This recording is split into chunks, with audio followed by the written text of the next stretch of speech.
Today's daf we're going to be learning is Yevamot daf Kuf Daled. Today's daf, this week's learning actually, is sponsored by Rebecca Konisberg in honor of my daf Yomi buddies in New Haven, Connecticut, whose companionship has helped me through the more difficult moments in daf Yomi.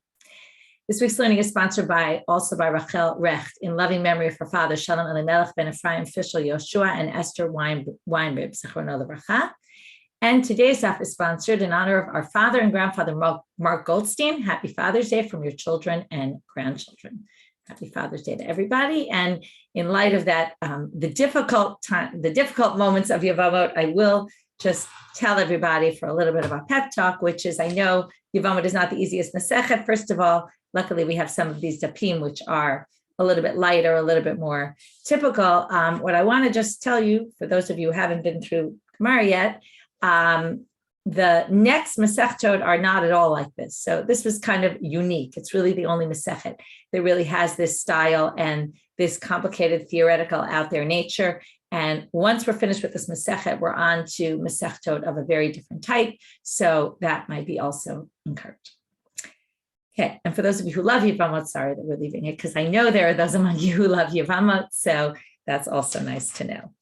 Right, it's one of the nice things about the Masechtot. Each one is a bit of a different style, and that also, some people connect to one style more than another. Some people connect to all, some people connect to fewer, but there's always something there. And and throughout this Masechet, for all the complicated dapim, there have been those amazing dapim with really central issues or interesting topics or insights. So, okay, with that, we will get started with our daf. Amar Rava. We're 4 lines from the bottom of daf Kuf Gimel Amud Bet. Before we read these lines, I want to just remind you where we were and point out a real big difficulty with the first 2 words here, Amar Rava. Okay, so we had Rav Papi who said in the name of Rava, we were talking about, if you recall, a leprous shoe. And there's 2 different categories, a muzgar, a muchlat. I won't get into all that again, but a muchlat is definitive leprosy. And there was a debate between Rav Papi and Rav Papa about what Rava held about a sandal, a muchlat, a definitively defined leprous shoe. Is it b'diavad okay, meaning you can't use it ideally, but if you already used it, the chalitza will be valid? Or is the chalitza totally invalid even if you use the shoe? So it's a little bit strange that after having a debate about what exactly Rava said, the Gemara says very simply, without saying, oh, well, here we're concluding which one was the right girsa. Now it just says that Rava says, the halacha is, echad sandal musgar ve'echad sandal muchlat. Okay, I'm going to skip for a minute. I'm going to skip a few words. Lo tachlos v'im chalza chalitza takshera. You can't use it for chalitza, but if you did, your chalitza is valid. Now, this is very strange, because then why would they bring Rav Papi and Rav Papi disagreeing about what Rava said when it's explicit what Rava said? Right? There's no debate. It's very clear. So some people actually have a different girsa here in the Gemara, which makes a lot more sense, that this is Rav Ashi speaking. First of all, Rav Ashi often, he's the last of the Amoraim. He's the one who is attributed to, he put together the Gemara. Rav Ashi and Ravina are Sofa Ra'ah, it says in the Gemara somewhere, which means that they kind of put together the Gemara. And he often says the halacha is like this, because he's kind of the last word of the Gemara before the Sforaim came, and then they added things which ended up in the text as well. But it makes a lot more sense that Rav Ashi is the one speaking, both in terms of that and in terms of the fact that we don't know what Rava said, and then all of a sudden we know clearly what Rava said, and the Gemara doesn't even really address that. So it's very likely that it really wasn't Rava. That's the first thing to explain. There's a lot of things to explain in this one little section, so we'll go on. So again, according to the halacha, whoever says this, the halacha they claim is that both of these shoes, if they shouldn't be used ideally, but if they were used, it works. And chatzandal shel avodah kochavim lo tachlot v'mchatza chalitza takshera. Also, if it's a shoe of avodah zarah. First of all, what's a shoe of avodah zarah? Here there's a bunch of different interpretations about a bunch of things relating to this avodah zarah. So this isn't even the major question, but we'll get to the major question in a minute. Rashi says it's noalim oto latselem biraglav. They put a shoe on the idol. The idol could be in the shape of a person. They put a shoe on the idol. When he goes from place to place, they want to have him look human-like. So they put shoes on the idol. So he has attributes like a human when they carry him from place to place. But obviously, it's not a shoe that's for use. and therefore it's ideal not to use it, but it is valid. Now, what do you mean it's valid? It's avodah zarah. How could you use a shoe that was used for avodah zarah, right? Seems crazy. First of all, we haven't, anything used for avodah zarah is supposed to be burned, and, or certainly you can't benefit from it. Okay, forget about burned. Actually, I'm not sure it needs to be burned, but you can't benefit from it. So the obvious answer is, what do you mean? Mitzvot lav lehenot nitznu, right? They weren't given for benefit. It's like you don't benefit from a mitzvah. We've seen that sugya before. It's very interesting sugya. Some people say, but what do you mean? In this case, the woman really does benefit from the mitzvah because she's now allowed to remarry. So that is a benefit. So they say that's not direct benefit from the shoe. It's not like the shoe itself is the benefit she's gaining from the shoe. Okay. However, there's a big issue here, which is avodah zarah. There's no way you can use that to do a mitzvah. No way, no how. And therefore, forget about hana, but it's using an idol worshiper, right? An idol's shoes, as it seems very weird, to which the commentaries give a few different interpretations. Some are in the camp that hold. Now, one basic idea you have to know about avodah zarah, which we'll get to when we get to Masechet avodah zarah in a while, there's the concept that you can nullify something for being used as idol worship. So if something was used for idol worship, as long as a Jew didn't use it, if a Jew uses it for idol worship, no way, no how, it can't ever be used. It's really a problem. But if a non-Jew uses it for idol worship, the non-Jew could say, I don't really want to use this anymore for idol worship. I want to use it for, in my house for whatever reason. And it no longer is considered an object used for idol worship. So some people say that's what we're talking about here. We're talking about something that was used for idol worship, but the Gentile canceled its use for idol worship, and therefore it's allowed. If it was still being used for idol worship, no way, no how. Others say that since he has the potential to nullify it, and it must be only something used for an idol that belonged to a Gentile and not that a Jew used it. And since potentially it can be nullified, therefore, again, ideally it shouldn't be used, but if it's used, the chalitza is valid. So there's a whole big debate about how exactly to understand this. The next case is, okay, now we're going to have the list of things that don't work for chalitza, even b'diavad. Shel tikrovet avodat kochavim, which again is a bit of a debate what this means. We'll just go with Rashi here for simplicity's sake. He says they sacrificed it. Kikrivu u'mesaruhu lefanav l'shem doron. Something brought almost as a sacrifice or as a gift to the gods. Some people say, why on earth would anyone bring a shoe to a god? And therefore they come up with other interpretations. They have a lot of issues with Rashi, but let's just go with that for now. It was something brought as in worship for the idol. That already, or shel ir nidachat, which is of a city of Jews that worshipped avodah zarah. Everything in their city needs to be burned, even if it wasn't used for idol worship. Okay, now those two are basically supposed to be burned, or they certainly can't be used for the mitzvah. Ir nidachat is supposed to be burned, and we call that, and also the avodah zarah, something brought as a gift. Rashi says, kitute michtat shiur. We saw this before. This is in the sugya just before. It's supposed to be burned. Once something's supposed to be burned, it doesn't have any significance. It's not a shoe anymore because it's something that by halacha is supposed to be burned. Therefore, it's not even really considered a shoe.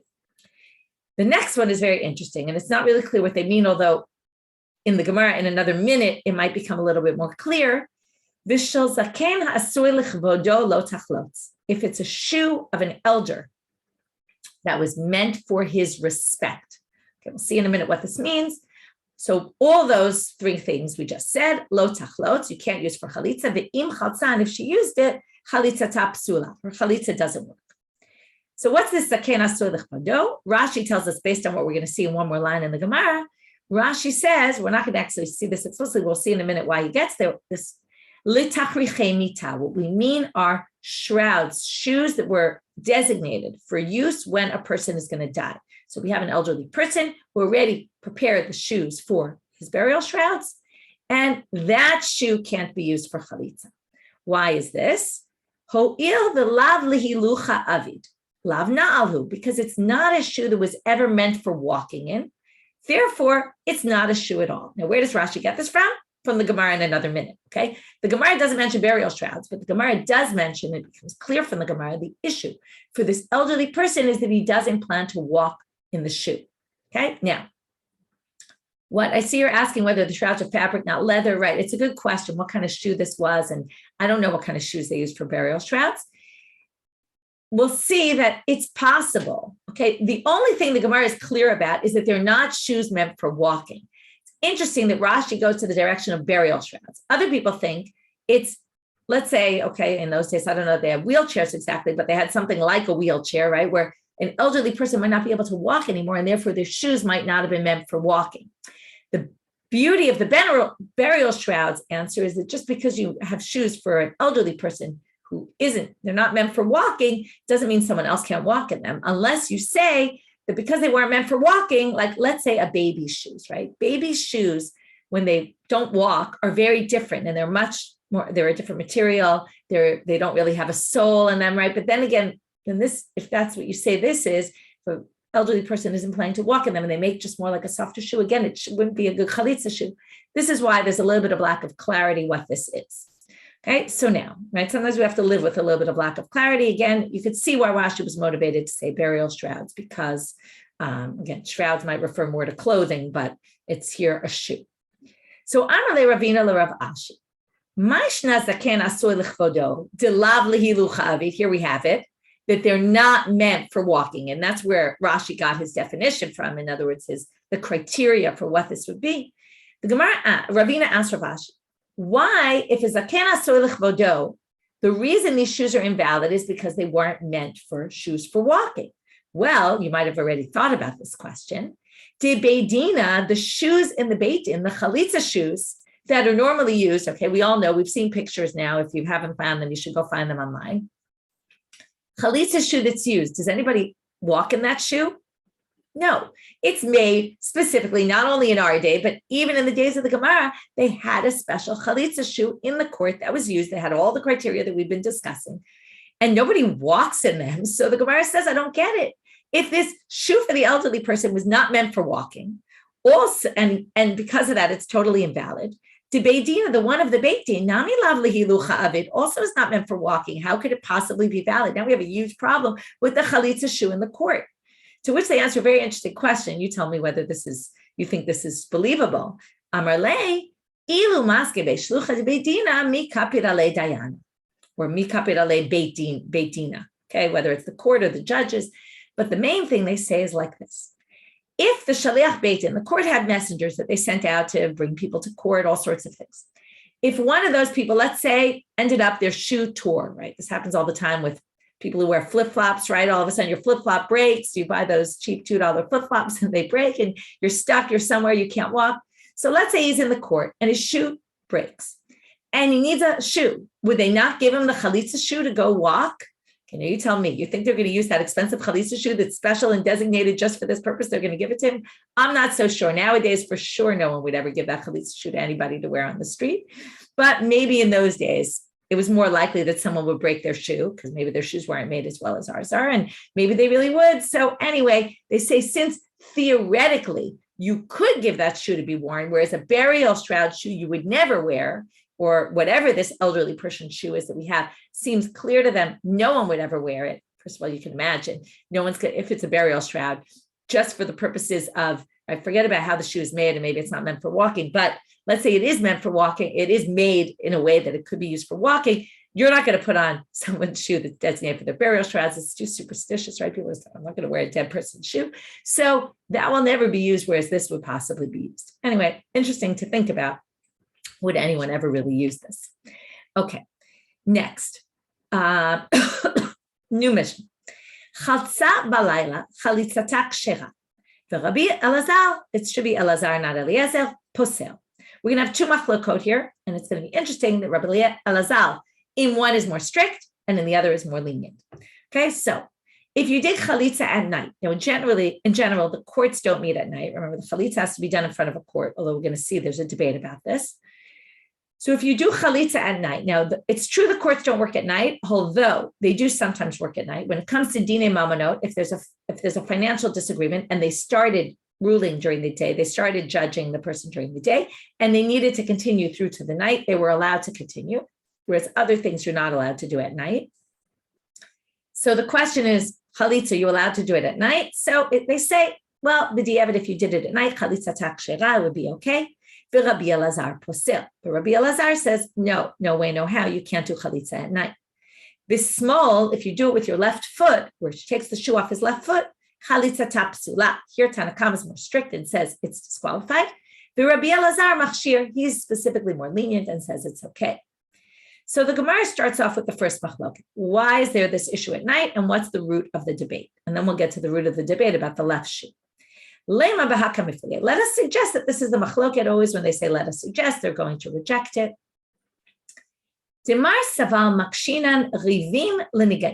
One says, we make a hekesh, we say the same is true for rivim, which are dinei mamonot, monetary issues, and nigaim, and leprosy. Okay, now the Kohen, if you remember, the whole big issue with leprosy is the Kohen has to look and see. Now, looking in those days, anything that had required looking was always done during the day because it was very dark at night. All they have is candlelight, wasn't sufficient light. Right? The only thing that's done at night with light is b'dika chametz, right? You specifically do it at night because we want you to use the light of the candle. And that's a whole good question. But otherwise, things were done mostly during the day that required seeing. So it's just like nigaim, just like that has to be done during the day. Also, rivim dinei mamonot has to be done during the day. Now, this is very interesting in light of the end of yesterday's daf. Yesterday's daf, we distinguished between leprosy and our case, chalitza, not because we put chalitza in dinei mamonot, it's because we put chalitza in isura, right? Isure veheter. It's like there's two elements of chalitza, and this is really, I think, one of the most, right? If we think about the concept of chalitza is a very interesting halacha because it has elements of isur veheter. It basically permits a woman to go marry, which is isur veheter laws, eshet ish, all that. It also has a lot of monetary issues, right? Where the nachala and all that. So it's very interesting that here at the end, right, just a few lines ago, we called it isura. And in this sugya, we call it mamon. It's basically rivim. It's like laws of dinei mamonot. Either these are different approaches, and one viewed it like that, one viewed it like that. I want to give you some homework to do, which is to look in Parshat Kitetse, where the yibum appears, okay, in Sefer Dvarim, and look there in the context, and you'll see like where it appears in the parsha. It's very interesting because it doesn't, in the same parsha, there's issues of divorce, like you get, if a woman is marriage and divorce there, and you would assume, if I were writing about it, I would think to put yibum in the divorce-related section, but it's not there, okay? It's not in the marriage and divorce section. It's later, and it's in a section that's more surrounded by monetary issues. It's very interesting because yibum has both these elements, yibum and chalitza, right? Who gets the money of the husband and who's responsible to pay the ketubah of this woman, right? And who takes on that responsibility? Remember, really it's the ketubah of the first, but if the first has no money, then the second husband has to take on, and it is a financial both responsibility, and he gains the nachala of his brother. So there's different elements here, and it creates a little bit of confusion about what exactly is yibum and chalitza. And anyway, it's here in today's sugya, both at the end of yesterday and the beginning of today, we have this issue coming up, and viewing it in different ways. Is it in the category of, right, everything always gets categorized? Is it isur veheter? Is it dinei mamonot? Is it dinei nefasha? Right? Where do we put it? So this is an interesting one that kind of crosses into both. So let's go back to the Gemara now. So one says we compare rivim and nigaim, same laws as nigaim apply also to dinei mamonot, and that means only during the day. And the other one says no, dinei mamonot separate, dinei nigaim separate. You don't have to have the same laws. Therefore, if this is done at night, it's okay. So the Gemara rejects this and says no way, no how. Nobody thinks that dinei mamonot are compared to leprosy, as what I told you before. If you make that comparison, you wouldn't be able to finish the law. You wouldn't be able to finish a court case at nighttime. And I already told you that dinei mamonot you can finish at night as long as you started during the day. So they say, okay, so that's not the machlok. The machlok is Mar savar chalitza kitchilat din damya, umar savar chalitza kigmar din damya. In a dinei mamonot case, what has to happen? You open the court, you start hearing the different sides, you make a decision, etc. Chalitza is not at all like that. Chalitza, you do the actions and you're finished. It takes from start to finish, I don't know, 3 minutes, 4 minutes, right? Basically, she takes off the shoe. We'll get to all this in a minute in the Mishna. She spits, and then she says this declaration. So that's basically all that goes on. And he also says a declaration. And that's basically it. So the question is that more like tchilatin or is that more like mardin? Because you have both tchilat and mardin all really at once. So therefore, that's the question. If you did it at night, is it okay? Because we view it more like mardin, which can be done at night. Or do we view it more like tchilatin, which means it all has to be done during the day? And that's the debate between them. Rabba bar Chiya, Kitosva'a, okay, his name Katosva'a comes from a place called Aktisphon. He's from the place Aktisphon, which comes up in the Gemara and other places. So Rabba bar Chiya from Aktisphon, Avad Uvda b'muk, ubi yichidi, ubalayla. He did a chalitza with a muk, which we saw before, that b'diavad it's okay, which is a shoe it seems to be some sort of slipper it's a felt shoe. And yichidi, he did it by himself, and he did it at night. Okay, although we said with the muk that it probably had some leather on it, otherwise it would be weird that it would be okay. Anyway, it's some sort of different kind of shoe. He did it by himself, meaning he didn't have 3 judges. Remember, we said you need 3 judges, and he did it at night. So we had 3 issues going on here. Amar Shmuel. Shmuel has this reaction. Now we're going to try to understand what exactly he was bothered by. Shmuel says in a very cynical manner, Kamarav Guvle, how great is this person, Rabba bar Chiya, in a sarcastic manner, that he went like an individual opinion. Okay, now going like an individual opinion is not something we generally praise. You're supposed to go by the majority opinion. And his point was, what's he doing? Following a minority opinion. So my kasha, Gemara says, what was so difficult to him? We're going to have 2 approaches here. Was it everything he did, or was it only one particular thing that he did? Remember, he did 3 things. So they say, my kasha, imuk stamatanya. If it was the muk that he used, that type of shoe, we already have a stam braita that said it's okay to do it like that.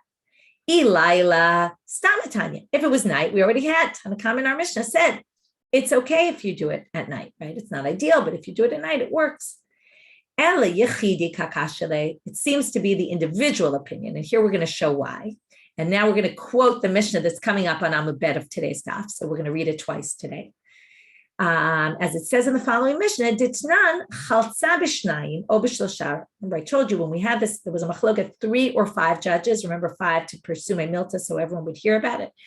But there's other opinions that say you don't even need that. Okay, and that's in the upcoming Mishnah. Chalitza b'shnayim o b'shlosha. If you did it in front of 2 or 3, one was your relative or was disqualified. Now, if you need a beitin, that never works because they're what we call nogeh b'davar, right? They're partial or they're disqualified because they don't have the criteria to be a witness or a judge. Chalitza tapsula, it's no good. For Rabbi Shimon, Rabbi Yochanan Sanlar machshirim. Rabbi Shimon and Rabbi Yochanan Sanlar say it's no problem, even if you don't really need kosher witnesses or a kosher beitin. 2 or 3 is fine. And not only that, but there was a case where 2 people were in jail, and he did chalitza to her in front of nobody. And the case came in front of Rabbi Akiva, and he said the chalitza is valid. So here you see that now, not only that, but we're going to see one more line, and then we'll go back.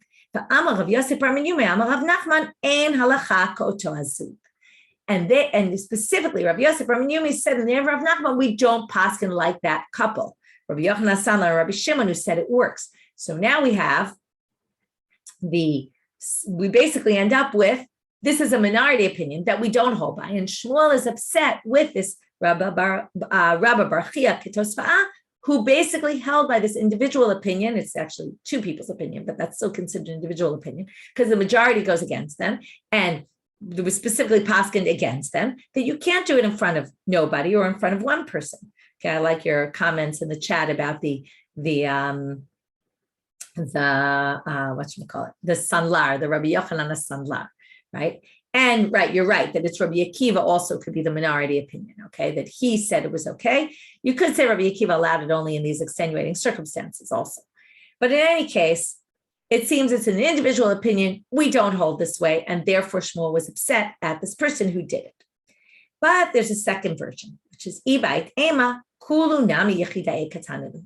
All of these are individual opinions. Titania, and now we're going to basically say, even though it's the Tanakama, now Tanakama is usually when there's Tanakama and someone disagrees, Tanakama is usually the main opinion, which means the majority. But we're going to prove that the Tanakama in all these cases where we saw the muk was okay, and we saw the Laila, the nighttime was okay. According to this Braita, they're going to prove that this was one guy's opinion, and it ended up being quoted as Tanakama in our Mishna or the Braita before. And that's basically going to prove that this was everything he did was based on an individual opinion, not just the issue of how in front of how many people. So all the things he did were individual opinions against the majority. He said, I saw him, and then we're going to basically say, right, he testifies about this to Yishmael ben Elisha, who did all these three things, but his point was only he did this. It's his opinion, but nobody else's. And then according to this, Shmuel was upset with him about all three things and not just about one of them, which obviously has huge ramifications because, right, clearly Yechidi is a problem, right, doing it in front of one person or no people. But the issue is, right, what about the other two? Are those minority opinions, or can we actually do them, hold by them? And that was all about the first issue of nighttime. Now we're going to move to the left, on the left foot. Bismol chalitzata, also we said, right, according to, again, chalitzata psula, according to Tanakama, here Tanakama is more strict, and the Lila, they were lenient, and Rabbi Elazar machshir, he was strict, and here he's lenient. So the Gemara asks, my time at the Rabbanit, why do the rabbis, what's the reason? Why do they say it has to be regel yamin? So we say, Amar Ula yafinan regel mi mitzora. It's very interesting how many laws they learn from mitzora, or they're trying to learn from the leper. So now remember with the leper has to put blood in the purification process on his right ear, his right finger, and his right toe. So by the toe, it calls it boen raglo hayimani. So regel appears there. Now and there it says specifically right.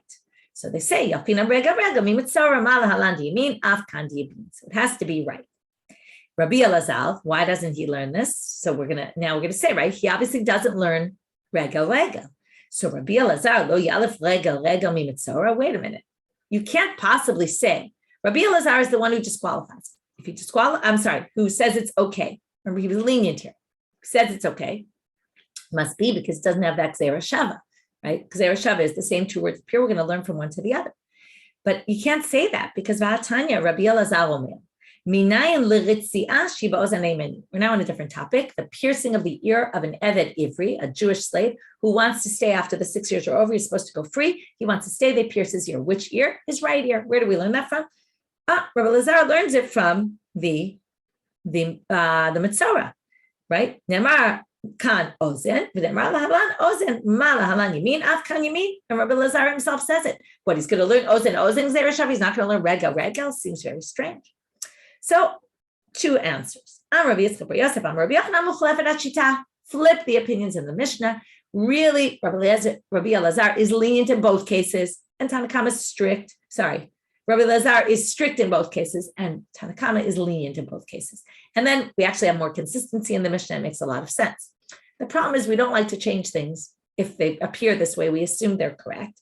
And therefore, Rava Amal, no, I'm going to explain the difference. Ozen mufne, regel lo mufne. Remember, gzera shava, rules of gzera shava. If it's free, if the words are not needed for a particular drasha, for a particular reason, like they're not needed for the simple reading, not for a drasha, they're not needed for the simple reading, then they're considered free to do gzera shava. Then, even if you have a question on the gzera shava, you don't knock out the gzera shava. But if the word is not free, you need it for the simple reading of the text, and you want to use it for gzera shava, you can, under the condition that there's no questions to be asked here. Now, in our case, we're going to basically say that ozen is unnecessary. It's obvious from the context that they mean ozen. Probably it appeared another time. I didn't really look it up. But regel is not free. And therefore, since it's not free and it's needed, therefore, we can ask a question. So they're now going to say, v'chilo mufne my pirchaika. So, okay, so it's not mufne, but what's the question? What's the knockout, basically? There's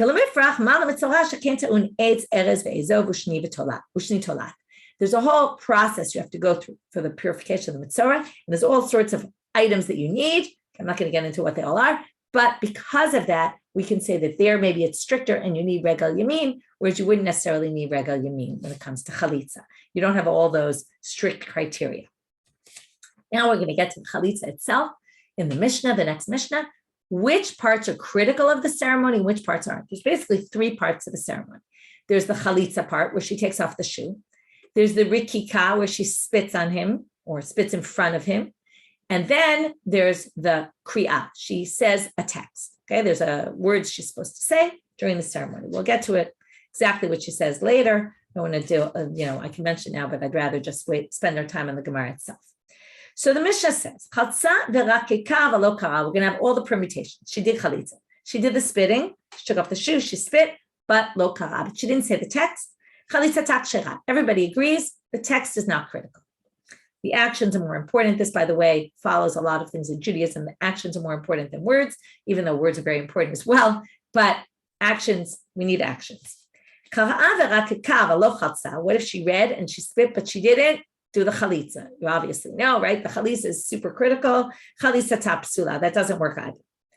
But I'm sorry, that doesn't work. The other one worked. This one doesn't work. What about the spitting? How critical is the spitting? On the one hand, it's a maaseh. On the other hand, it's spitting. Maybe it's not so critical.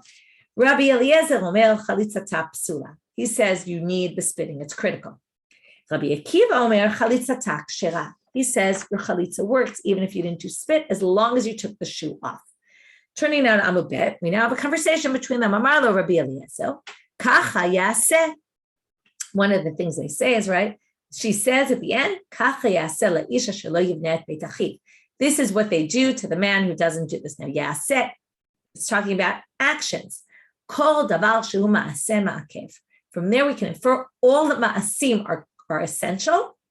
The verse is reading the text is not essential, but any ma'asim, which would include spitting, is essential because that's a ma'asim. Right? How do you know words are not actions? Because there's always talk in the Gemara of lav she'en bo ma'aseh. You don't get lashes for if you do any sort of action that doesn't. You do there's a negative prohibition that doesn't have an action associated with it. Usually, when it does means not of an action, it's usually words. Okay. Amar le Rabbi Akiva, misham ra'aya. You want to prove from there? I'll prove from you the opposite. The rikika is not important because it says kacha yaseh la'ish. You forgot the next word. The word is to the man, meaning kol davar shu ma'aseh ba'ish. What's the maaseh b'ish? There's only one maaseh you do to the ish, and that's take off his shoe. Okay, the spitting is in front of him, but it's not an action that you do to the man, even though it's interesting because you do kind of do it to the man, but they view it as not really as to the man. It's in front of him, it's toward him, but it's not on the man, and therefore that's not essential.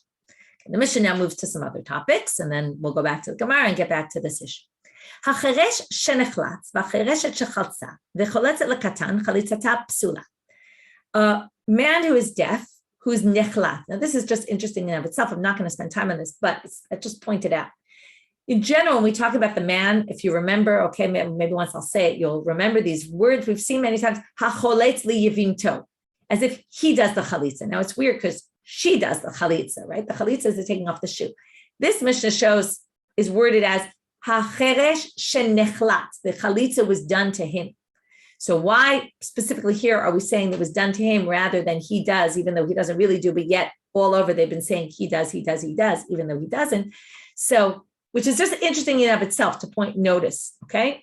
Even just thinking about it is interesting why they're always talking about he does. And here he's all of a sudden passive when he really is passive. So some people say specifically it says it here because he's the cheresh, and the cheresh is not a person who it's basically he's not really doing an action because he's a person. And again, I see you're saying he doesn't have dad, he doesn't have knowledge. We're going to get to exactly what the issue is here, but he's generally considered, not in the same status as other people, and therefore chiresh. By the way, we usually mean a deaf mute. Okay, both can't hear and can't speak, and most people think that that's what we're referring to here. In any case. Maybe also because now we're actually in the ceremony. Until now, we've been talking about the mitzvah of chalitza and who's responsible to do it, and maybe that's why it's been talking about him in an active way. Here we're actually at the ceremony where he's clearly passive and we're discussing it, and maybe that's why they're wording it in the passive. I don't have a good answer, but I wanted to point it out. So okay, she does the chalitza, or he becomes chalutz, right?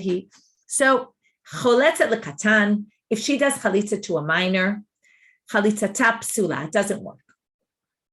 If she does chalitza when she's a minor, she has to do chalitza again when she gets older. If she doesn't, that first chalitza didn't count. Now we're on to a third topic of this Mishna. She did it in front of two people or bishlosha. I told you we get to this already. We saw earlier today. And one of them is relative or disqualified. Chalitza psula, or chalitza doesn't work. Rabbi Shimon, Rabbi Yochanan Asanlar machshirin. Okay, Rabbi Shimon, Rabbi Yochanan Asanlar say it's okay. This is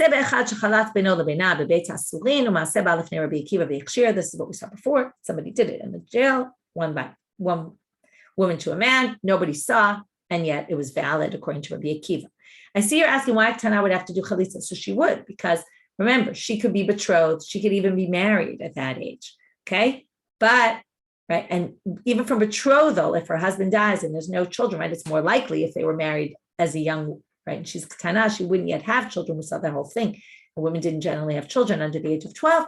So that would explain why she could be in a case of chalitza. He died, she would have to do yibum, yes. People did get married or betrothed before, and you need it from betrothal as well. Amarav. So now comes Rava and he says the following. Going back to the beginning of the Mishnah, we're now going to connect part 1 and part 2 of the Mishnah.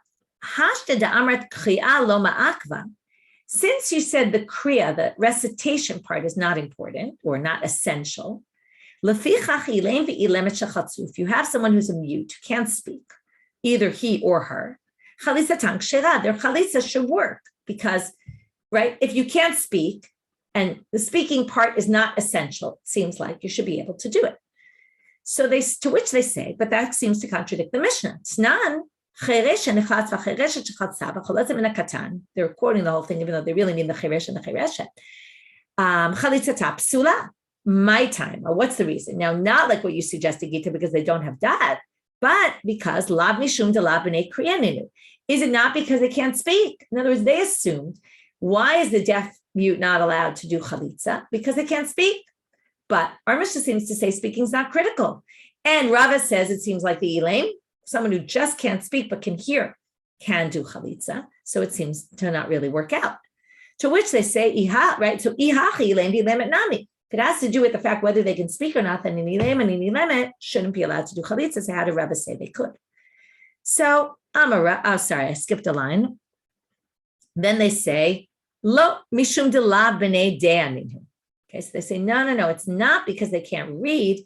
It's because what you said before, Gita, it's that they don't have knowledge. They're not considered people of sound mind, right? People thought then, and not necessarily true in our day, but the people who can't speak and can't hear must be not bar da'at. Okay, and then they're like a katan, and that makes sense in the whole context of the Mishnah. They're listed with a minor, therefore their actions are not significant. So what do you do about chalitza then? Let's say the man is a deaf mute and he doesn't have da'at, right? So then what would you do? You would either have his brothers do chalitza instead, or if he was the only brother, he would have to do yibum, because yibum you don't need da'at for, apparently. And likewise with the ketana, with the woman, if she was a chereshet, then you would have to do yibum. You wouldn't be allowed to do chalitza. It's very interesting. So now they say, ihachi ilaim v'ilemet nami. Well then, ilaim and ilamet also don't have da'at. To which Rava says, no, Amar Rava, ilaim v'ilemet b'nei de'anenu upumayu dekayvu. It's a very profound line. Someone who can't speak, but can hear, they do have da'at. They just have something in their mouths that's preventing them, right? We would say something in their brain, right? They said something in their mouths that's preventing them from being able to speak. But it's not that they don't have understanding. They do. They can understand. They just can't speak. Reminds of that story in Chagiga, of those people who were sitting in the Beit Midrash and heard everything and, but didn't speak. And then all of a sudden one day they were cured, they were able to speak, and they spouted lots of Torah.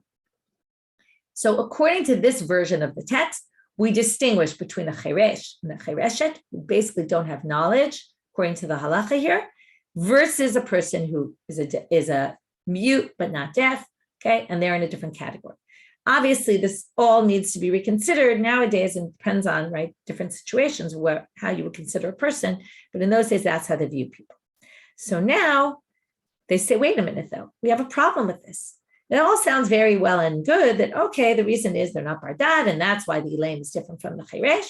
But ha'amre de Rabbi Yana, in the house of Rabbi Yana, they said, the reason why a cheresh and a chereshet can't do chalitza has nothing to do with whether they're bardad or not bardad. It's because they can't do the amar and the amra. It says in the Torah, he's supposed to say, she's supposed to say. That's why they can't do it, because they're missing that element. So that kind of knocks out Rava. To which the Gemara says, ki itmar de Rava asef itmar. And again, like earlier in today's daf with Rava, here also there's two ways of reading.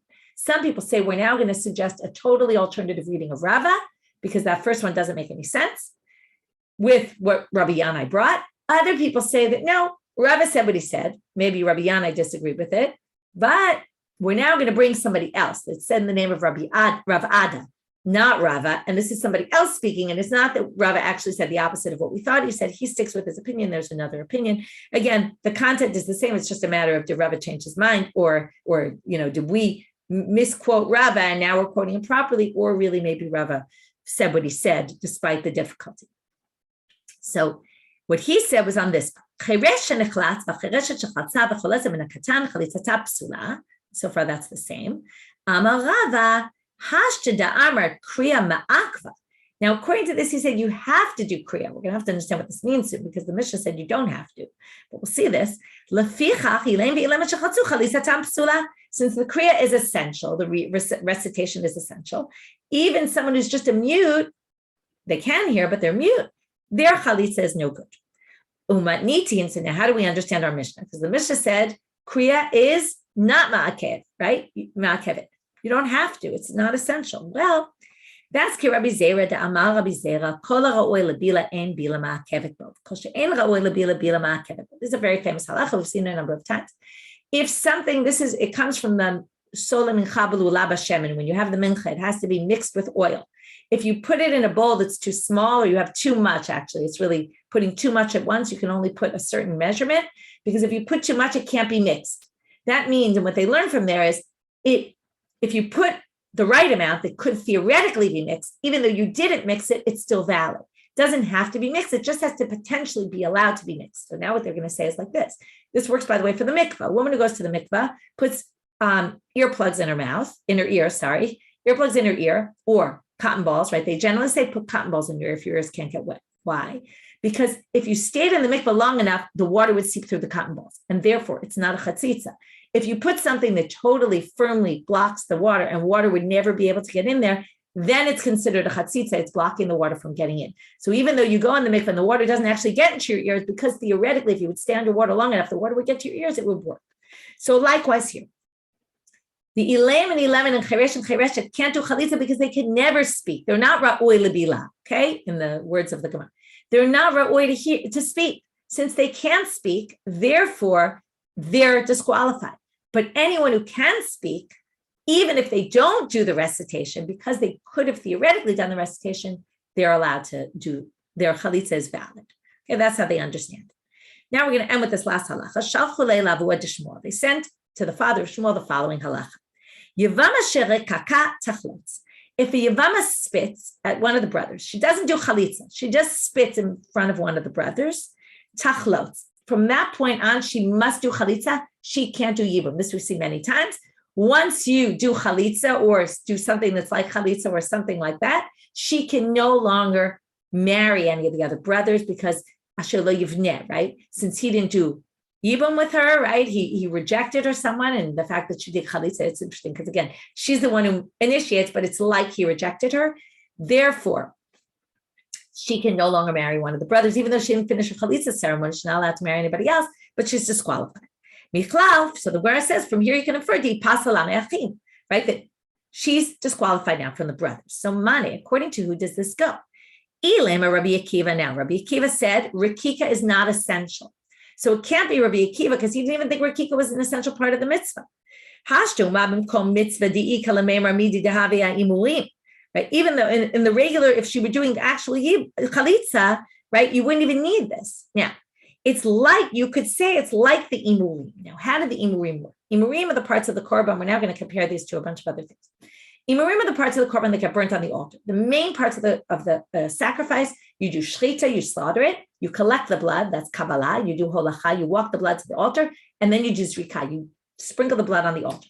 Those are the main parts. After that, you burn parts of the animal on the altar, the imurim they're called. Now, imurim, what if your imurim become tme'im, impure, and then you can't burn them on the altar? So the halacha is, imurim dechilitnihu lo ma'afe. If they're not there anymore, meaning they got lost or they became impure, then your korban's fine. But chi'itnihu ma'afe. But if they're there, then they disqualify you. And Amar Rabbi Akiva lo ma'akva. Okay, in our case, even though itnihu, meaning she potentially could spit, yet it's not ma'akev. So it's clearly not like the imurim. He clearly doesn't think this is important at all. So therefore, right, there's no way that he would say me'achim bipasla, that by spitting, which he doesn't see at all as an important part, not like the imurim at all. Even if you could spit and you didn't, it's no problem. Not like the imurim, which are going to be a problem if they're there and you don't burn them. So no way he would say this. Ela Rabbi Eliezer. There's two elements here. There's rikika and there's chalitza. This is like anytime you have two elements. If you do one without the other, it's got no significance. It's like a half an action. So rikika should not disqualify her to the brothers. So they say in the end, okay, it's not like Rabbi Eliezer, it's not like Rabbi Akiva. Who's it like then? It must be like Rebbe. Ela Rebbe. Because remember, Rabbi Eliezer would be the obvious, because he said rikika is ma'akev, it's essential. But even though it's essential, it's only going to be essential when it goes together, right? It can only be a significant action when it goes together. So in the end, they say it's like Rebbe, Ditan, Kivsei Atzeret, again, another topic. The kvasim they brought on Shavuot, which would go with bread. Now, when does the bread become sanctified? When you slaughter the animals and sprinkle the blood. So you need two actions, slaughtering and sprinkling the blood. Very similar to our two actions, Rikika and Chalitza. So, Ein Mekachim Alechem Ela B'Shchita, Ketzad. So even b'shchita alone, they can do it. Shchatan lishman, v'zarach daran lishman. If you did shchita properly with the right intent for this korban, and you did the sprinkling of the blood, it would all be good. Kidesh halechem, the lechem would be sanctified. Shachat shelo lishman, v'zarach lishman. If you slaughtered with the wrong intent of the wrong korban, and you sprinkled the blood lishma, lo kadash halechem. The lechem is not, because you started off all wrong. But shchatan lishman v'zarach daran shelo lishman. But if you slaughtered it with the right intent, but when you were sprinkling the blood, you thought you were doing it for a different sacrifice, then it's kadosh ve'eno kadosh divrei Rebbe. You've sanctified the bread, meaning it's kadosh, but it's not fully kadosh, meaning you can't eat it. We're strict with you. Likewise, this rikika, Rebbe would say the same thing. The rikika itself disqualifies you from the brothers, even though you didn't fulfill your mitzvah of yibum, okay, of chalitza. Okay, so and there's a disagreement. Rabbi Lazar, Rabbi Shimon Omer, he disagrees. He says you need shchita and zrika. So he wouldn't agree with this, but Rebbe would agree with us, and that's why that halacha they taught in the name of Shmuel that it disqualifies you from the brothers. Just the rikika alone, that basically is just like this opinion of Rebbe by the Kivsei Atzeret. There's a little bit more of the sugya we'll see tomorrow. So stop here for today. Wishing everybody a Shavuot Tov.